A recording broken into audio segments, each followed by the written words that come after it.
Anyway, I would like to move the conversation to a little bit about sort of feminism and those issues, and how board games and tabletop gaming kind of impacts on those. So again, I did a little bit of research. I actually did do some research today, some actual proper research. So this is hot off the press. So I have a pie chart and everything. Pie chart on the screen, though. There you go. Yeah, that's the one. So I had a look at the top 10 games that are listed on Board Game Geeks. Now, I have to say, the sorts of games on Board Game Geeks are not the Monopolies and the Cluedos and the family games that we've been talking about. It's more along the lines of the sorts of games that Caroline's been talking about today, more involved, complex games. But the top 10 games that they have on their site at the moment, as of today, of the front cover imagery, the artwork, where there were humanoids listed, 76% of those humanoids were male, and only 9% were female. In fact, as you can see, there were more who were, indeterminate gender, so you couldn't tell really, and then there were female.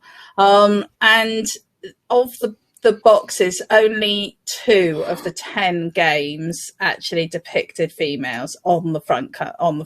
They weren't on their own, and one of those there was a woman in a chainmail bikini. So the gender tropes that we've been talking about in previous sessions were also coming through in these games.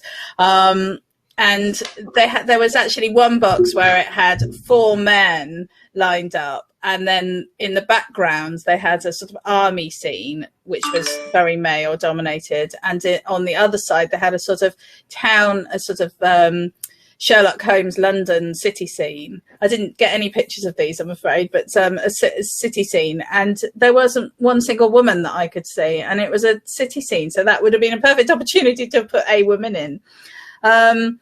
So women are not appearing on any of these boxes, and they're not really seeming to be mentioned much in the game. That's the one. Well done. How did you know? So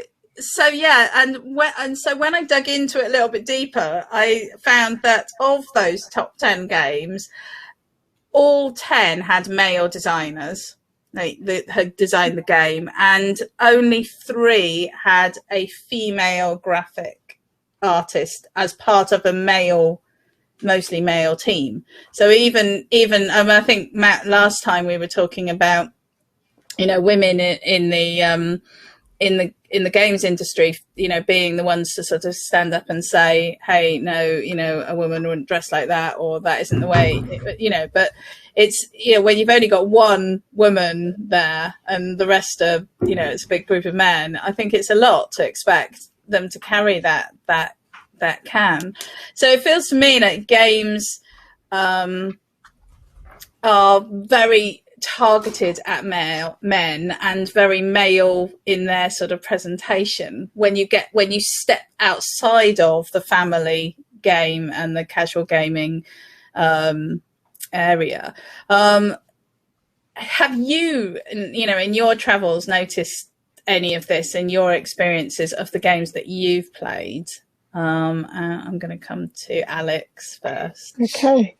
I'm going to take you back to the oldest game that we have in the house, which is all the way from the 1950s, and I put a lot of pictures of this in. I got very excited about this. It's a game called Scoop, which is about making the front page of a newspaper, and you have points on the back of different articles and things, and whoever gets the most points wins the game. And it is a game by the makers of Monopoly. I've put in a lot of pictures just so you can appreciate how old it is. It could be in a museum by itself. It's just so fascinating. But I did notice in the instructions when I was reading them, because we played it last summer as part of our lockdown, that it talking about the players as he. There's no mention of he or she. So I think whoever wrote the instructions just thinks that no women play games, or no women will play this game.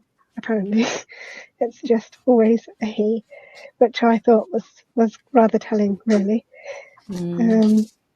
Yeah, and certainly in terms of other games, just thinking about the kinds of characters that you play, whether they're like figurines or animals, is mostly what we kind of play with, if you think about Monopoly and the little dog and stuff. But where there are humanoids, say in 1970s Cluedo, I think all the characters were white, from what I remember.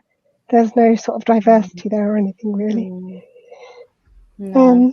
So yeah, it's just interesting to think about, like, in terms of how they reflect the society at the time, or at least the dominant patriarchal society.